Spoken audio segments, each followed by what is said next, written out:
beautiful people, and welcome. In today's video, we are doing part one of our review for our Unit 6-7 test. Now, this will contain materials done in Unit 6 as well as Unit 7. This will be a little bit of a longer video. I'm going to try to get as much of Unit 6 materials on this review video, and then we'll do Unit 7 materials on part 2. As always, I am human, so if I make a mistake, I apologize. Just let me know where the mistake occurs so that way I may learn from it. All right, beautiful people, let's go ahead and get started. So the very first thing you're going to see is your little cheat sheet here about formulas and about slopes. In this case, they're talking about the slope being negative, positive, undefined, and zero. So if you are going downhill, you have a negative slope. If you're going uphill, you have a positive slope. If you're not moving at all, right, you have a horizontal line, which means your slope is zero. And if you are falling down, that means you have an undefined slope. Now, knowing this, let's go ahead and move on to question number 1. Question number 1 is asking, is the slope of the line positive, negative, 0, and undefined? So here's our line. And it's asking us, is this positive, negative, 0, undefined? So we're looking at our cheat sheet, and it looks like this line matches this line here, the very first one, which means I'm going downhill, which means my slope is negative. So for question number 1, you're going to select negative. For question number 2, it says choose the answer that represents the slope of this line. So here is this line. So we're looking at our cheat sheet here, and it looks like this cheat sheet tells me that this is a horizontal line, which means it has a slope of 0. Moving on to question number 3, it says select the answer that best represents the slope. So again, where's the line? The line is right here. And this line looks like it is a vertical line, meaning I am kind of dropping down, going, whoop, didn't mean to shift that. Going downhill, you can see that we have this little dude screaming. So it is an undefined slope. If we had a guy going vertically down, things are not going to end well. So it is undefined. So for question number 3, we have undefined. For question number 4, it says, look at the example below of how to find the slope from a line, then answer the following questions. So here's the example. This is not the question. This is the example. So it is showing us that we are going to the right 2 and up 3. So 3 up, 2 right. Another way that you can think of it, I like to go from the bottom point instead of they went from the top point. So I am going up 3, and then I'm going to go to the right 2. Now, remember, if you're going to the right, that means you have a positive. If you're going up, that means you have a positive. If you're going down or going to the left, that means you'd have a negative. So let's go ahead and move on to question number 4. Question number 4, they are giving you this line here, and they're giving you 2 points. Here's 1, here's 2 points. Is this line going downhill or uphill? Again, you can look at your cheat sheet. That was the very first thing that we did. This line right here matches this one here, which says that we are going uphill. So are we going downhill or uphill? We are going uphill. Since we are going uphill, the slope is going to be positive. Using rise over run, what is the slope of the line? So I'm going to zoom in to show you a little bit better of the rise over run. See if my camera can pick this up. So rise over run. So I'm going to go up 1, 2, 3 jumps. I'm going 3 up, and I'm going 1, 2 jumps to the right. So since I'm going up 3, 2 to the right, that means my slope is 3 up, rise, over 2 run. And that is my slope. Moving on to question number 5. It says, what is the slope of negative 4, 7 and negative 5, negative 1? Now in this one, if you can see here, there's a video that is attached that if you get stuck on this slope, that's okay. There's a video to show you how to do it. But you're going to use your slope formula. So you're going to say little m is equal to change in y, so y2 minus y1. You're going to put y2 and y1 in bubbles. And then this is going to be x2 minus x1. What that means is you're going to have bubble minus bubble divided by bubble minus bubble. Now what goes into these bubbles are your x1, y1s, x2, y2. So here's x1, y1, x2, y2. So this is your y2, y1, x2, x1 bubbles. So let's go ahead and plug and chug these numbers in. So for y2, I have a -1. For y1, I have a 7. For x2, I have a -5. For x1, I have a -4.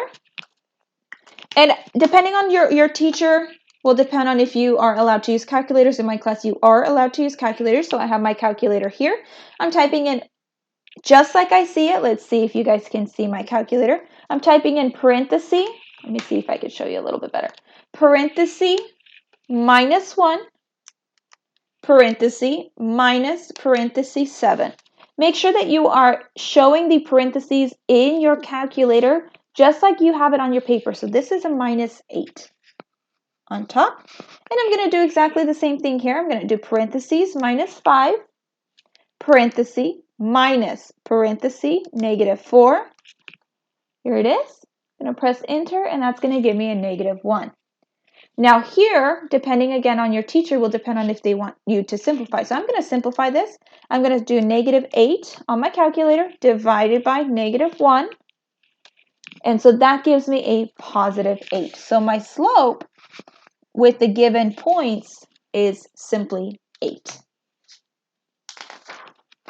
Question number 6 says, create a mapping for the following set. So here's a set of numbers. There should be squiggly lines here. Here's a set of numbers, and we want to create a mapping. Now, mapping shows the domain and range. It's really helpful, in my opinion, when you're trying to figure out what are your inputs and what are your outputs. So your x values are your inputs. Your y values are your outputs. So for a mapping, what you're going to do is you're going to create two bubbles. And inside bubble number 1, you're going to write all of your x values. Inside bubble number 2, you're going to write all of your y values. So how do you do that? Well, you're going to label each number as xy, xy. So here's my x, here's my y, here's my x, here's my y, here's my x, here's my y, here's my x, here's my y, here's my x, here's my y, here's my x, here's my y. The one thing you need to know about the mapping, there are no repeats. No repeated numbers in the bubble. So for example, if I have 3, I cannot write 3 more than one time. So what you're going to do is order doesn't matter. That's why mappings are really cool. You're just going down the list and just writing these numbers. So I have a -3 as an x. I have a 6 as an x. I have an 18 as an x. I have a -5 as an x. I have a -3. But do you notice how I already have a -3? So therefore, I do not write it again. And then I have a 7. For my outputs, I'm writing all my y values. I have a 4, a 1, a 2, a 5, a 4. I am not writing this 4 because I already have a 4 here. And then 2, I am not writing 2 because I already have a 2. Now you're going to create a relationship between your inputs and outputs. You're going to create a line going, I have a -3 and a 4. So -3 goes to 4. I have a 6 and a 1. So 6 goes to 1. I have an 18 and a 2, so 18 goes to 2. I have a -5 with a 5, -5 with a 5. I have a -3 with a 4, -3 with a 4. Oh, there's the same number twice. So there it is. And then I have a 7 with a 2, 7 with a 2. And that's it. That is your mapping. So you have your inputs, you have your outputs, and then the lines represent the relationship between your input and your output. These two numbers are exactly the same. That's a typo on my part. They shouldn't be the same, but that's okay. We'll keep it that way. Moving on to question number 7. Question number 7 says, click and drag into the group. So for you guys on formative, you're actually going to have to pick this up and you're going to drag it and put it, what is the domain, what is the range? So for mine, since I can't drag and drop on paper, I'm just going to write it in. So for domain, another way to say domain are your inputs And another way to say inputs are your x values. For your range, you're talking about your outputs and you're talking about your y values. Think alphabet. The letter D comes before R, the letter I comes before O, and the letter X is before Y. So all of these are the same way to say things. So if you're talking about an X value, you're talking about the domain. You're also talking about input. It's the same thing, just different terminology, different ways of saying it. Same thing for range. Range are your outputs and your Y values. Here it is. Given the following points, list the domain. So what is the domain? Domain are your inputs or your X values. So when it is asking for your domain, it's asking for you to list all of your X values. Now here, there's a video that I want you to watch at 2:15. It's an example of how to write these. These are the rules to writing domains. You have to have squiggly brackets. You cannot have any repeated numbers, and you have to list them from smallest to largest. The easiest way that I like to do it is I like to draw a number line. And I like to put all of these numbers on my number line. So here's 0. So my first X value, just going to write all of my X's and Y's here. So my first X value is -3. So here is -3. Then I'm going to write 6. So here's 1, 2, 3, 4, 5, 6. Then I have 18. So 6, 18 is like really far out right here. Then I have -5. So -3, -4, -5. Then I have -3. But I already have -3 here. So I'm not going to write it again. And then I have 7. So for my domain, I'm going to take the numbers just like I have them here on the number line, and that's what I'm going to write. So I have -5, comma, -3, comma, 0 is not part of it because I do not have a 0. 0 is just for me to know where 0 is. So the next number I have is 6, so be careful with 0, comma, 7, and 18. And that's going to be your domain. From smallest to largest numbers, there's no repeated numbers, and you have squiggly brackets. All right, let's move on to question number 9. Now it's talking about the range. Now remember, range are outputs or your Y values. So we're talking about all of our Y values. So again, you need squiggly brackets. You need no repeated numbers. You need list from smallest to largest. So here's my number line. And again, I'm going to draw, here's my 0, but I'm going to not do it as big as the other one because I don't want to get confused and think 0 is in my range if it's not actually there. So I have a 4, 1, 2, 3, 4 as my Y value here. I have 1 as my Y value. I have 2 as my Y value. I have 5. Oh, all these numbers are close. So I have 4, 1, 2, 5. I have 4 again. It's already here, so I'm not writing it again. And I have 2 again, so it's already here, and I'm not going to write it. So these are the only numbers in my range. So I have 1, comma, 2, comma, 4, comma, 5. And that is my range. Again, here's a video in case you need some help. In your words, describe what it means to be a function. So a function is a let's not put A. I'm going to give you a abbreviated definition of function. It's for every input,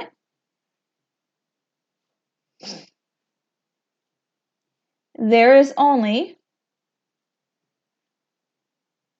one output.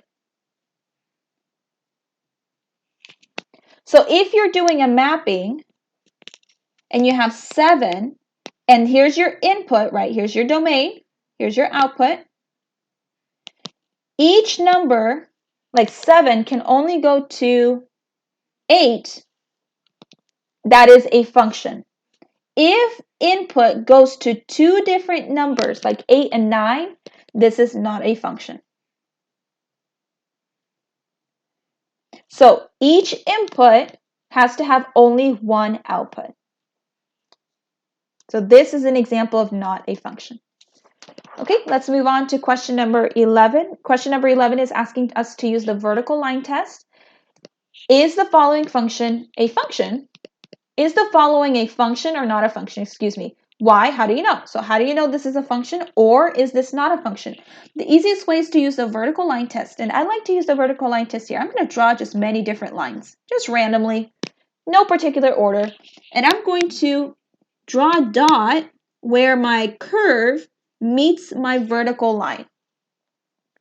If you notice, there's only one dot or one intersection between your vertical line and your curve, then yes, this is a function. And you can say two different things. Because of the vertical line test, the curve only hits each vertical line each vertical line once.